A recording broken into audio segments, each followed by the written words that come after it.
मनसे जागा वाटप अंतिम झालं असल्याची माहिती मिळते आहे. पूर्ण झालंय. एबी फॉर्मचंही वाटप सुरू हो. शिवसेना आणि मनसे, माननीय उद्धव ठाकरे आणि माननीय राज ठाकरे यांच्यामध्ये जागा वाटपाचा प्रश्न नव्हताच ना, नाहीच आहे. आणि कालपासून बैठका मेळाव्याला सुरुवात झाली. काल माननीय उद्धव साहेबांनी सेना भवनामध्ये शाखा प्रमुख पदाधिकाऱ्यांचा मेळावा घेतला. आज राज ठाकरे यांचा रंगशारदामध्ये मेळावा. आम्ही कामाला लागलेलो आहोत. कामाला लागलो आम्ही. कार्यकर्ते कामाला लागले. कार्यकर्ते एकत्र काम करतायत. त्यात काय. पण राऊतसाहेब, जी माहिती मिळते आहे, आता तुम्ही म्हणाल की सूत्र नेमकी कोण आहे, पण आमचा दोन्ही पक्षातल्या सगळ्याच राजकीय पक्षातल्या कार्यकर्ते नेत्यांशी संवाद असतो. दोन्ही पक्षामध्ये म्हणजे शिवसेना उद्धव बाळासाहेब ठाकरे पक्ष आणि महाराष्ट्र नवनिर्माण सेना पक्ष या तिकीट वाटपावरून प्रचंड नाराजी पक्षांतर्गतच आहे. मनसे म्हणणं असं आहे की त्यांना ज्या जागा हव्या होत्या, विजयाची हमी असलेल्या किंवा जी जागांची संख्या येते त्यावरून नाराजी आहे. आणि शिवसेनेत ज्या उमेदवारांना प्राधान्य किंवा ज्या उमेदवारांची असली शिफारस केली होती, जागा मागितल्या होत्या, त्यांना मिळाल्या नाही, त्यामुळे प्रचंड नाराजी आहे. आणि दोन्ही ठाकरेंपुढे आव्हान असेल ही नाराजी शमवणं आणि बंड होऊ नये यासाठी प्रयत्न करणं. जेव्हा दोन पेक्षा जास्त पक्ष एकत्र येतात आणि जागांची देवाणघेवाण होते, त्याच्यामध्ये ज्यांच्या जागा जातात अशा सगळ्याच पक्षांमधले त्या त्या प्रभागातले जे प्रमुख लोक असतात, जे इच्छुक असतात, ते अस्वस्थ होणारच. मग ते काँग्रेस पक्षात असतील, राष्ट्रवादी काँग्रेस पक्षात असतील, शिवसेनेमध्ये असतील, शिंदे गटामध्ये असतील, भाजपमध्ये असतील. अजित पवार स्वतंत्र का लढतायत? त्यासाठीच लढतायत. पण कार्यकर्त्यांना समजावून सांगून ही लढाई महाराष्ट्राची, मुंबईची आहे. आणि कार्यकर्ते 100% माननीय उद्धव ठाकरे व राज ठाकरे यांचं ऐकतील. तरीही कोणाला असं वाटतं की नाही माझ्यावर अन्याय झाला, थोडाफार तो राग व्यक्त करतो आणि त्याला राग व्यक्त करण्याचा पूर्ण अधिकार आहे. पण आतापर्यंत असं कुठे झालंय असं उघडपणे दिसत नाही मला. तुमची सूत्र सांगतायत, त्या सूत्रांशी आम्ही चर्चा करू की तुम्हाला कुठे दिसलं सगळं. पण संपूर्ण महाराष्ट्रामध्ये आणि मुंबईमध्ये या क्षणापर्यंत लोक काय रस्त्यावरती आलेले नाहीयेत ना.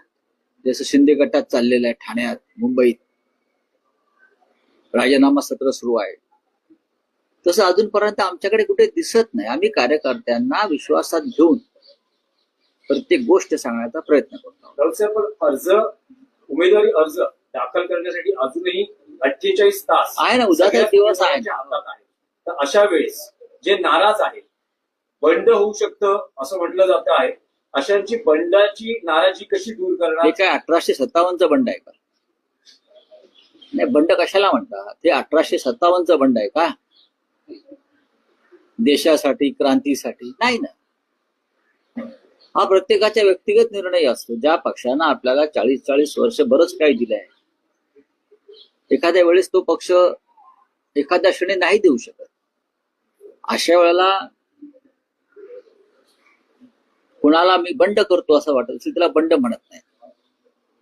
आता शिंदे गट पण म्हणतो ना आम्ही बंड केलं. कसलं बंड केलं? घंटा हा कसलं बंड केलं? जाऊन बुटच चाटतायत ना भाजपवाल्यांचे. कसलं बंड कसलं? बंडाची व्याख्या समजून घेतली पाहिजे. वैचारिक बंड असतं, देशासाठी बंड असतं, क्रांतीचं बंड असतं. तर एखाद कोणीतरी वेगळा निर्णय घेतो त्याला बंड म्हणणं हे चुकीचं आहे. जेवढ्या उमेदवारी जाहीर झालेल्या आहेत त्यामध्ये बऱ्याच नेत्यांच्या, आमदारांच्या मुलांना देखील त्यात चुकीचं काही नाही. प्रभूंचा मुलगा अनेक वर्ष युवा सेनेचं काम करतोय. तरुणाला संधी द्यायची नाही का? ही घराणेशाही कुठे आहे? आमच्यासारखे लोक असं मानतात की ठीक आहे, कार्यकर्त्यांना संधी मिळायला पाहिजे. पण अनेक आमदारांची जी मुलं आहेत ती अनेक वर्ष युवा सेनेच्या माध्यमातून जर काम करतायत, पक्षात महाराष्ट्रात जाऊन काम करतायत, मुंबईत नाही, अशा तरुण कार्यकर्त्यांना संधी दिली नाही तर पक्ष पुढे जाणार कसा? ही तरुणांची संघटना जेव्हा मानतो तेव्हा आता आमच्या पिढीनं मागे राहिलं पाहिजे आणि तरुणांना संधी दिली पाहिजे. यादी जाहीर कधी करणार? आणि आणि आमच्यात यादी जाहीर करण्याची पद्धत नाही. स्टार प्रचारकांचं बाबतीत आम्ही सगळे स्टार प्रचारक आहोत. नाही, राऊत साहेब, राऊत साहेब, अजून चित्र स्पष्ट झालेलं नाहीये. काय काय? सांगा पुण्यात चित्र अजून स्पष्ट झालेलं होईल नाही. ना, जास्त व्हायलाच पाहिजे ना. कारण काल रात्री मॅरेथॉन बैठक झाला, जाहीर होते, तिकडे स्थानिक पदाधिकारी होते. पण पुण्यामध्ये काँग्रेससोबत तुम्ही जाणार का? पुण्यामध्ये 3 पक्ष 4 पक्ष एकत्र आहेत. थोडा वेळ लागला. आज दुपारी 1 वाजेपर्यंत चित्र स्पष्ट होईल. राऊत साहेब, महाराष्ट्राच्या राजकारणात आणखी एक नवी युती पाहायला मिळते, जे लोकसभेला होऊ शकलं नाही, जे विधानसभेला होऊ शकलं नाही, ते मुंबई महापालिकेत काँग्रेस आणि वंचित बहुजन आघाडी यांच्यामध्ये युतीचा आपल्याला फॉर्म्युला किंवा एक नवं समीकरण पाहायला मिळते. वंचितसाठी जवळपास 65 जागा काँग्रेसनं सोडलेल्या आहेत. आम्ही या युतीचं स्वागत केलेलं आहे. प्रकाश आंबेडकर आणि त्यांची वंचित बहुजन आघाडी ठीक आहे, ते आमच्या बरोबर नसतील आले, किंबहुना लोकसभेला त्यांचा काँग्रेसशीच वाद होता. आज काँग्रेस आणि वंचित बहुजन आघाडी एकत्र येऊन जर भारतीय जनता पक्षाच्या पराभवाला हातभार लावणार असतील तर नक्कीच आम्ही नतद्रष्ट नाही, अपशकुन करणार. तर या युतीचं आम्ही स्वागत करतो.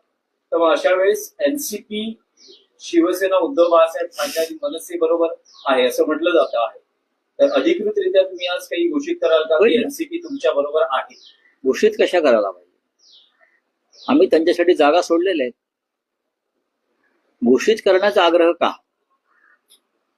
हा प्रश्न तुम्ही राष्ट्रवादी काँग्रेसचे अध्यक्ष शशिकांतराव शिंदे यांना विचारला पाहिजे. पण आमच्याकडून ज्या जागा त्यांना सुटायला हव्या होत्या त्यातल्या बहुसंख्य जागा आम्ही सोडण्याचा प्रयत्न केला, म्हणजे युती झालेली आहे.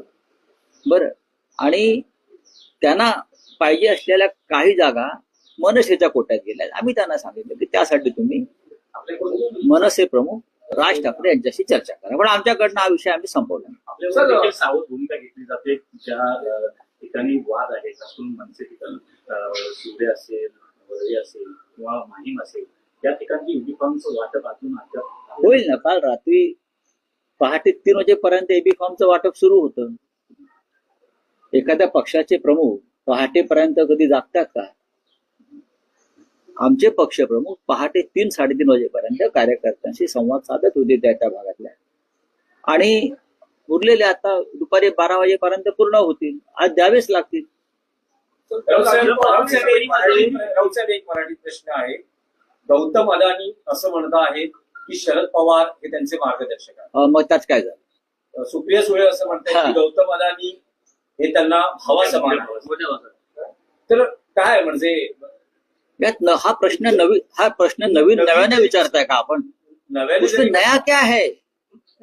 नया है वो, नया क्या है मुझे बोलिए ना. ज्याने शरद पवारांचं आत्मचरित्र वाचलंय, वाचून या. लोक माझे सांगा ते, त्यात ब्लॅक अँड व्हाईट आहे त्याच्यामध्ये. पवारांनीच गौतम अडाणीला एक तरुण उद्योजक म्हणून घडवलं. आता असं आहे की त्या उद्योगपतीला किंवा ज्या तरुणाला एखाद्या नेत्यानं त्याची जडणघडण केली असेल तर त्याच्याशी त्या नेत्याशी त्याचे कौटुंबिक संबंध निर्माण होतातच. तसे ते असतील तर त्याच्यामध्ये आक्षेप घेण्याचं मला कारण वाटत नाही. गौतम अडाणी यांची आमची मुंबईच्या संदर्भात नैतिक लढाई सुरूच राहील. तो संघर्ष रस्त्यावरती सुद्धा येऊ शकतो आणि आम्ही आमची लढाई थांबवणार नाही. ज्या पद्धतीनं मुंबईचा घास गिळण्याचा प्रयत्न अडाणीच्या माध्यमातून भारतीय जनता पक्ष करतोय, आम्ही त्याच्या विरुद्ध आमचा लढा कायम ठेवू. त्याच्यामध्ये कोणी येतील ते येतील, आलात तर तुमच्या सोबत, नाही तर तुमच्याशिवाय. ज्यांना मुंबईविषयी प्रेम आहे, मराठी माणसाविषयी प्रेम आहे, हे गौतम अडाणीच्या या राक्षसी वृत्तीला विरोध करतात. वारिस पठाण असं म्हणतायत की मुंबईची महापौर ही इजा करणारी प्रकार आहे. काल झाला विषय. तुम्ही हेच आवाहन शरद पवारांना कराल का आव्हान वाचवण्यासाठी? बघा की माननीय आव्हान बघा, राजकारण तुमच्यापेक्षा जास्त मला कळतंय मिस्टर. हा विषय अनेक दिवस झालेला आहे. आमच्या अनेक आंदोलनात ते सहभागी झाले त्यांचे लोक. धारावीच्या आंदोलनात ते आलेले आहेत. आम्ही आमचं काम करत असतो. ज्यांना यायचंय ते येतील. आमची लढाई मुंबईची. ज्यांना मुंबई महाराष्ट्रात राहावी असं वाटत असेल ते सर्व घटक येतील. ॲडव्होकेट प्रकाश आंबेडकर येतील, कम्युनिस्ट येतील, आलेलेच आहेत. शेतकरी कामगार पक्ष आलेला आहे, काँग्रेस पक्ष आलेला आहे. अजून कोण पाहिजे? भारतीय जनता पक्ष अडाणींचा आणि व्यापाऱ्यांचा मिंधा पक्ष ते येणार नाही. त्यांचं राजकारण थैलीचं राजकारण. इथून थैल्या उचलायच्या आणि दिल्लीत नेऊन द्यायच्या. याच्या पलीकडे त्यांचं काम नाही. एक सर, पवारांना सर, मेंटॉर म्हणतात, परंतु मोदी शहाना कधी आपल्यापर्यंत मेंटॉर म्हटलेलं नाही. मग त्याचा आपल्याला आनंद पाहिजे की आपला एक मराठा स्ट्रॉंग मॅन गौतम अडाणीचा मेंटॉर आहे, याचा आनंद वाटला पाहिजे आपल्याला. हा, ते गौतम अडाणी मोदींना मेंटॉर म्हणत नाहीत, पवार साहेबांना मानतायत. मतभेदा पलीकडे जाऊन याकडे तुम्ही पाहायला पाहिजे की पहा, शिवसेनेला आनंद आहे. नाही, आमचा आनंदाचा प्रश्न नाही. सर, मुंबई में जाना चाहेंगे सर। पुण्यामध्ये जवळपास सर, अजित पवार ने कल मराठी होते सर. छप्पर के लिए घोषणा की है। एनसीपी शरद पवार और अजित पवार साथ में आ रहे हैं आज पूना पुन्हा में। एक पीसी घेऊन ते घोषणा यहाँ करत आहेत. मुंबई में आप बोल रहे हैं आपने जगह छोड़ी है शरद पवार के लिए, क्या कहना चाहते हैं? देखिए, पिंपरी चिंचवड़ का तक सीमित मुद्दा है. पुणे में उनका अलायंस नहीं हो रहा मेरे हिसाब से. पिंपरी चिंचवड़ में हो रहा है. अब जवाब उनको देना है ना. आप बीजेपी के साथ जा रहे हो, जवाब अजित पवार को देना है, बीजेपी को, उनके बॉस अमित शाह को. जिस शरद पवार जी के साथ बीजेपी लड़ रही है उनके साथ आप अलायंस कर रहे हो, तो उनको जवाब देना पड़ेगा अमित शाह को. हाँ, और जिस बीजेपी के साथ आपका विरोध रहा हमेशा, तो एनसीपी बीजेपी के साथ जा रही है, तो जवाब देना पड़ेगा पवार साहब को. आप उनसे सवाल पूछिए. सर, कल आपने कहा 3 बजे तक उद्धव ठाकरे यूनिफॉर्म बांटने की दे रहे थे लोगों को, उसमें कुछ मतभेद हुई दो नेताओं के बीच में, मनमुटाव हुआ और एक नेता मीटिंग छोड़ के चले गए, क्या क्या? आपके पास बहुत बड़ी खबर है. मैं पार्टी का नेता हूं, मेरे पास खबर नहीं है. हाँ, ये अंदर की बात आपके पास कैसे आती? नाही, राऊत साहेब, आज मराठीत प्रश्न आहे. हा, असं काही झालेलं नाही. मातोश्री एबी फॉर्म वाटपाच्या वेळेस काही नाराजी नाट्य दिसून आलं. सरदेसाईने आणि वरुण सरदेसाई आणि अनिल परब यांच्यात हे नाराजी नाट्य होतं. श्रीकांत सरवळकर यांच्या मी नावाला अडीच वाज- तिकीट दिल्याचा मी 2:30 वाजेपर्यंत उद्धवजींच्या संपर्कात होतो. माझ्या कानावरती असं काही आलं, माझ्या कानावरती असं काही आलेलं नाही. तुमच्याकडे जर अंदर की बात असेल तर मला माहिती, माझ्याकडे असं माहिती नाही. चला, धन्यवाद. कल सर उद्धव ठाकरे ने शिवसेना भवन में लोगों से बातचीत करते हुए कहा कि दो जो गुजराती मानुस हैं वो गुजराती हैं वो मुंबई को निकल जाएंगे, इस तरह से बयान दिए. उसमें नई बात क्या है? बार बार उद्धव जी बात करते आए. 2 बेच रहे हैं और 2 खरीद रहे हैं, लेकिन मुंबई का सौदा हम नहीं होने देंगे. चाहे आप कुछ भी करो, हम जान की बाजी लगाएंगे, लेकिन मुंबई का सौदा हम नहीं होने देंगे. यही हमारा एजेंडा है इस बीएमसी चुनाव का.